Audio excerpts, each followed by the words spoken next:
meaning of July 4th for the Negro. The papers and placards say that I am to deliver a 4th of July oration.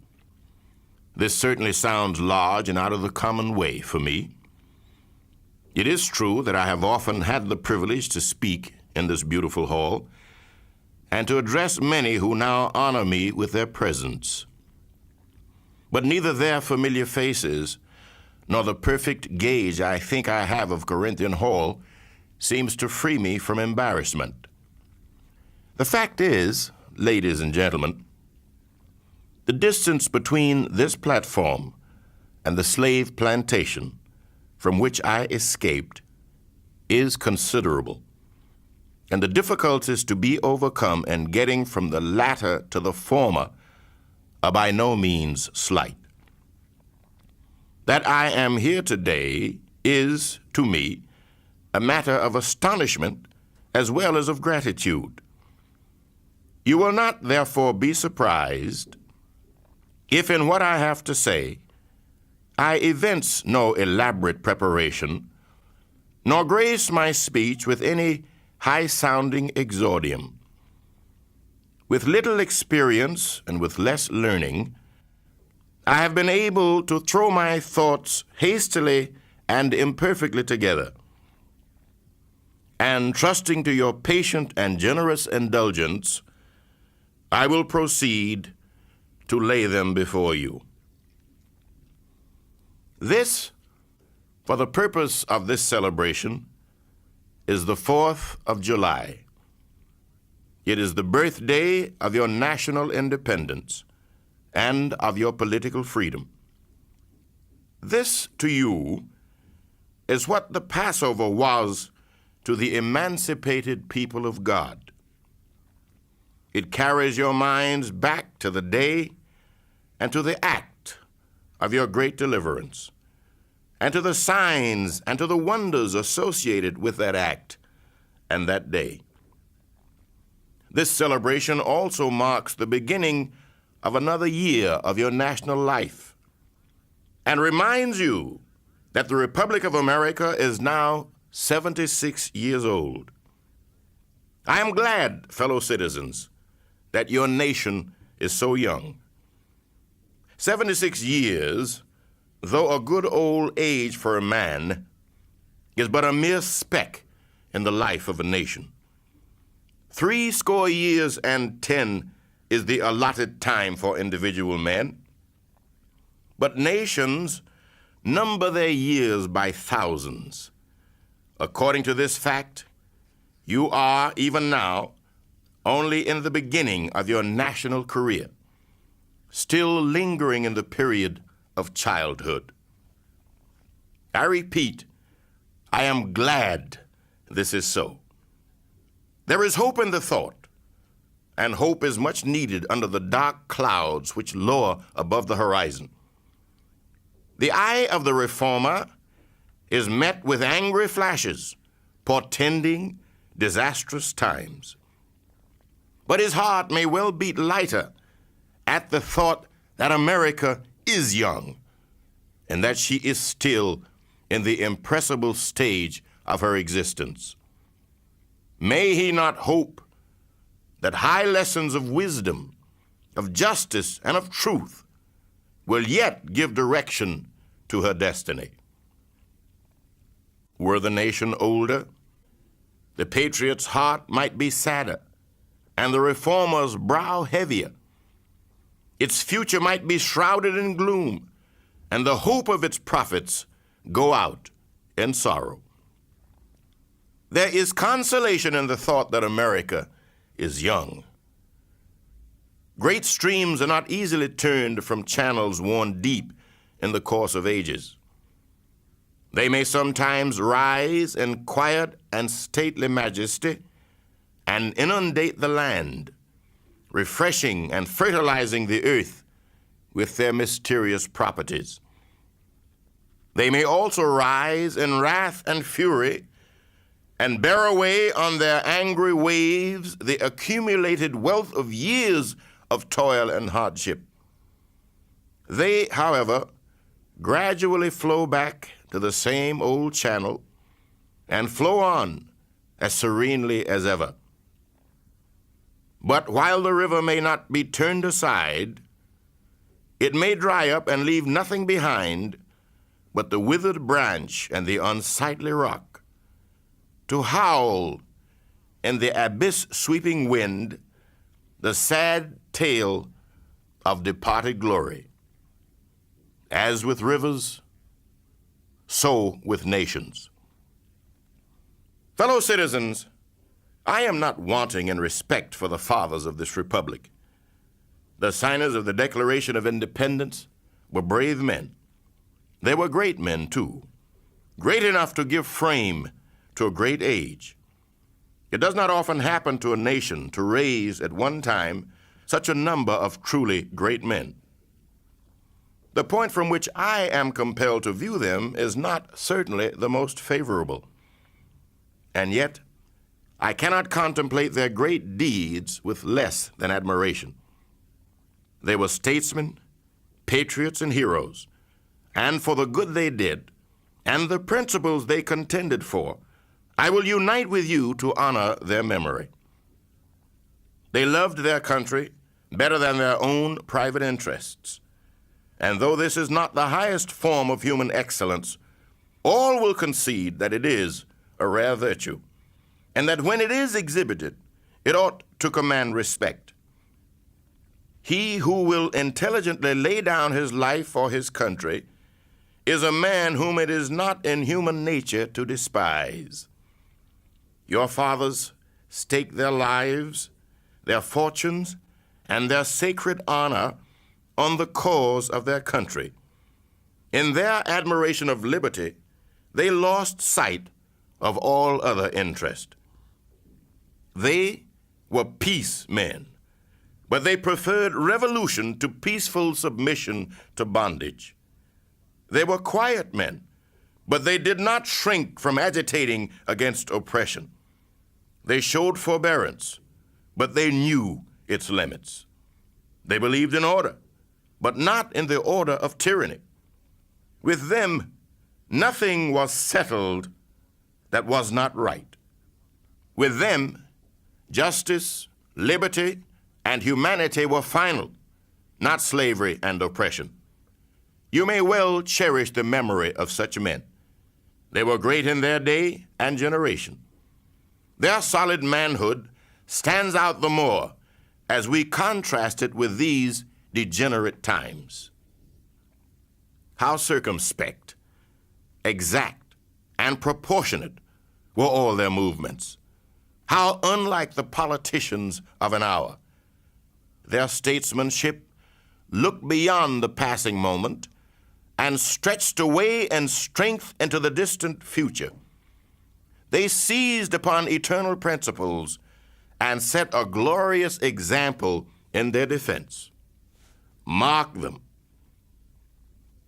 Fully appreciating the hardships to be encountered, firmly believing in the right of their cause, honorably inviting the scrutiny of an onlooking world, reverently appealing to heaven to attest their sincerity, soundly comprehending the solemn responsibility they were about to assume, wisely measuring the terrible odds against them, your fathers, the fathers of this republic, did most deliberately, under the inspiration of a glorious patriotism and with a sublime faith in the great principles of justice and freedom, lay deep the cornerstone of the national superstructure, which has risen and still rises in grandeur around you.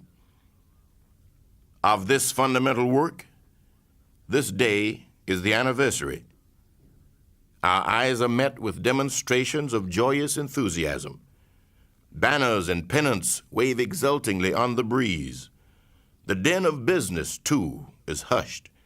Even Mammon seems to have quitted his grasp on this day. The ear-piercing fife and the stirring drum unite their accents with the ascending peal of 1,000 church bells. Prayers are made, hymns are sung, and sermons are preached in honor of this day.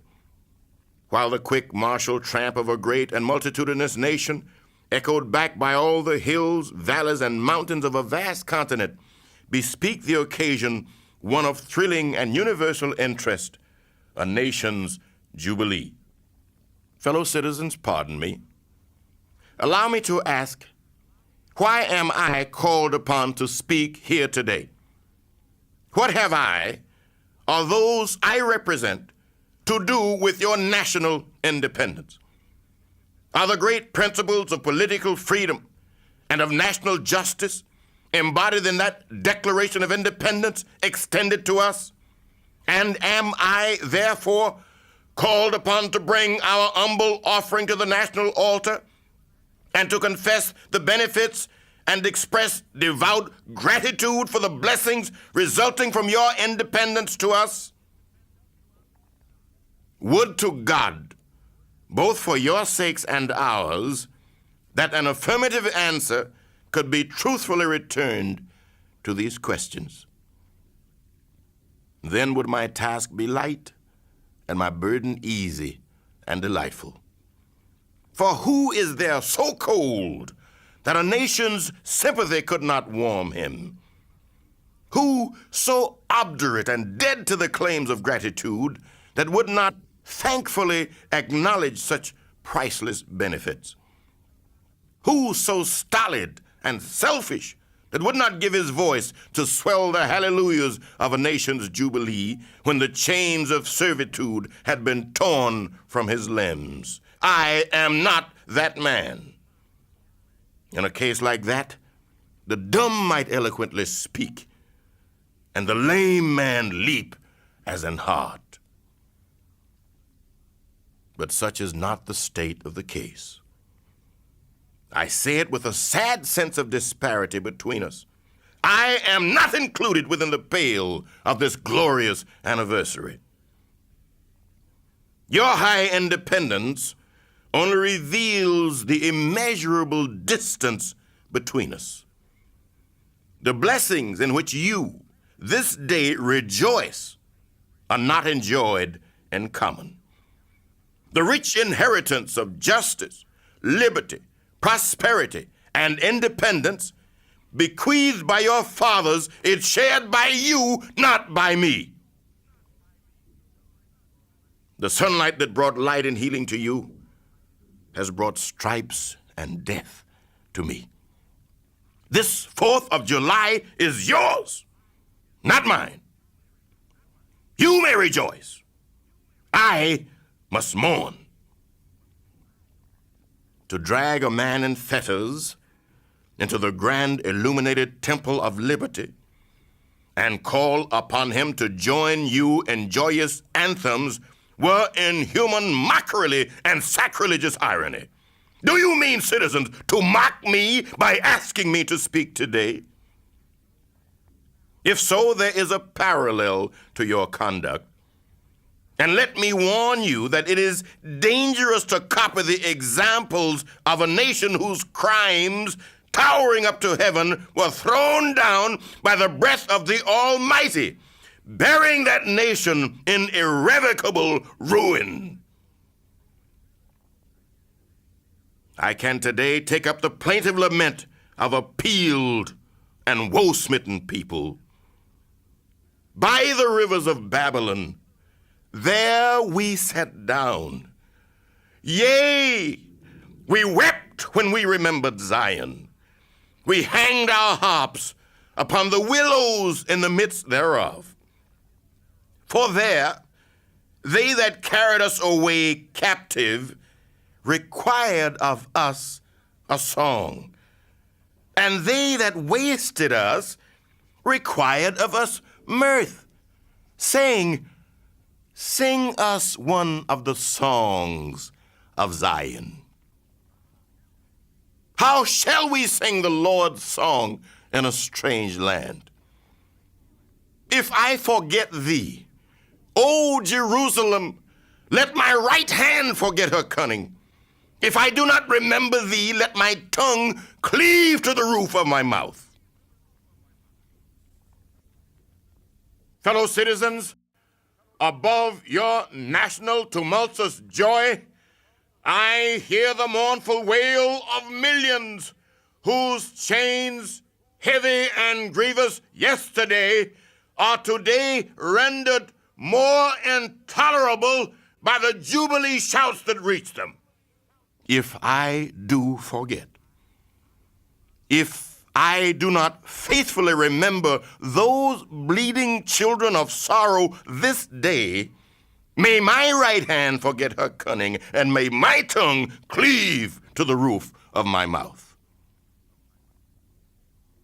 To forget them, to pass lightly over their wrongs, and to chime in with the popular theme would be treason most scandalous and shocking, and would make me a reproach before God and the world.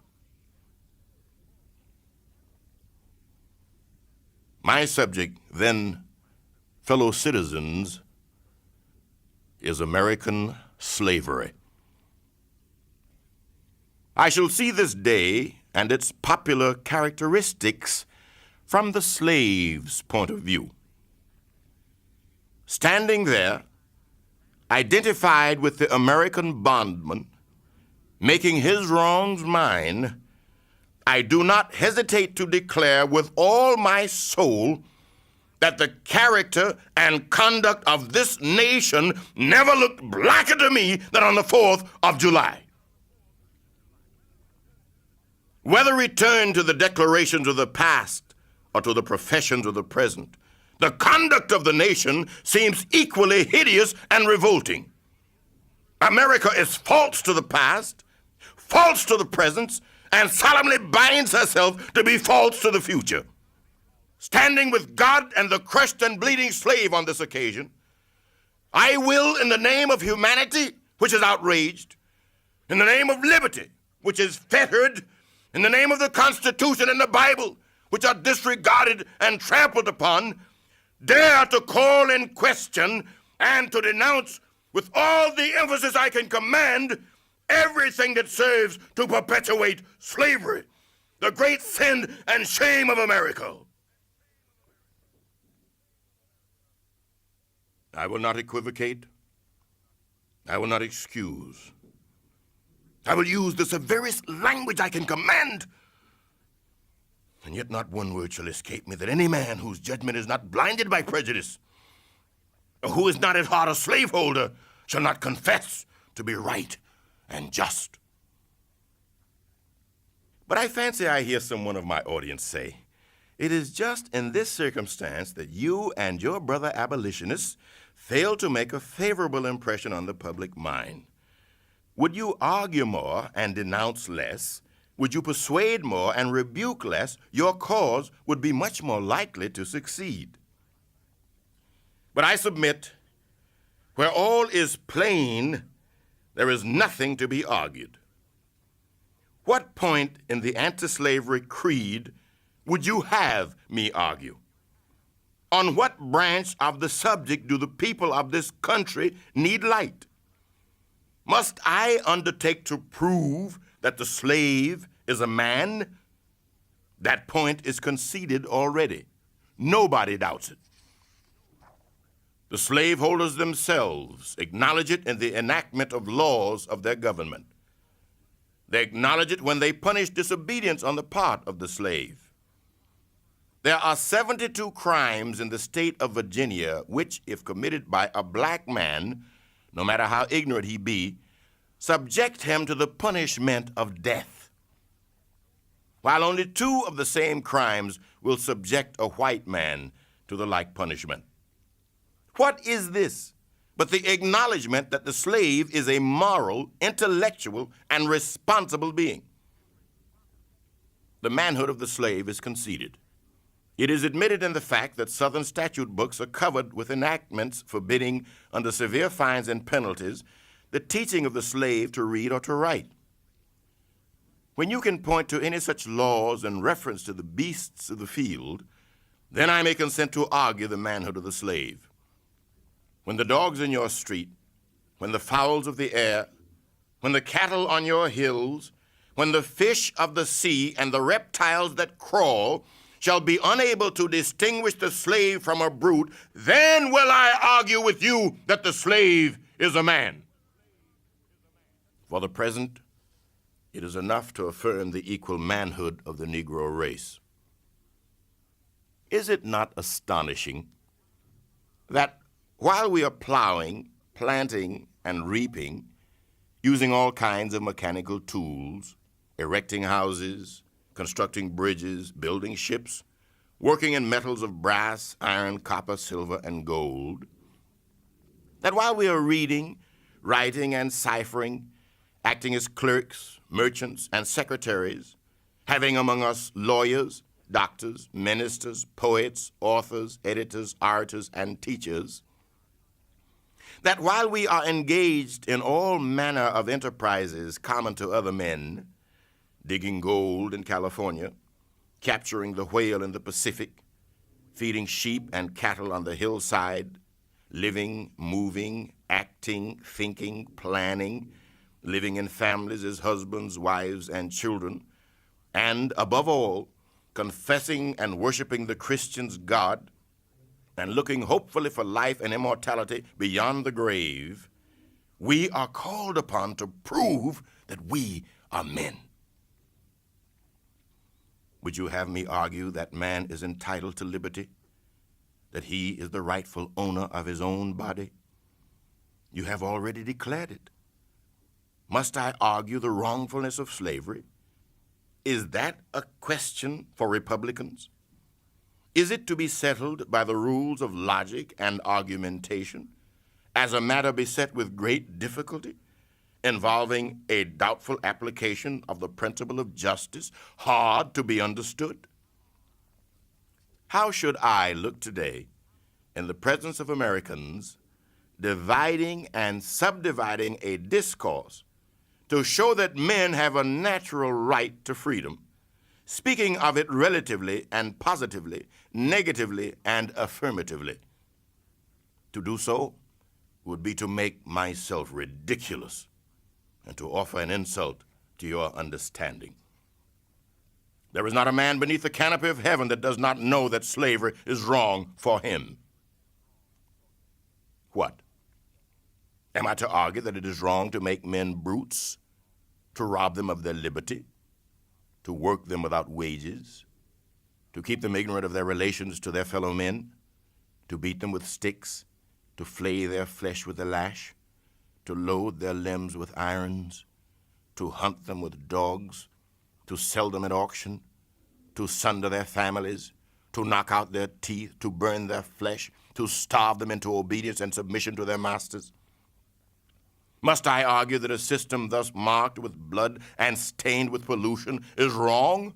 No, I will not. I have better employment for my time and strength than such arguments would imply. What then remains to be argued? Is it that slavery is not divine, that God did not establish it, that our doctors of divinity are mistaken?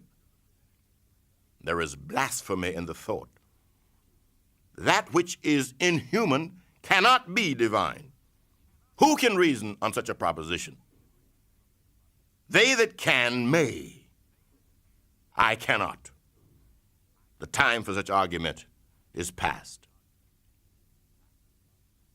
At a time like this, scorching irony, not convincing argument, is needed.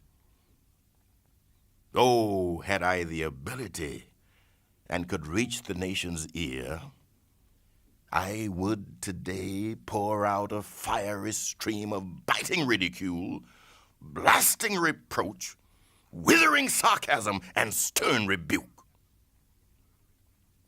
For it is not light that is needed, but fire. It is not the gentle shower, but thunder. We need the storm, the whirlwind, and the earthquake.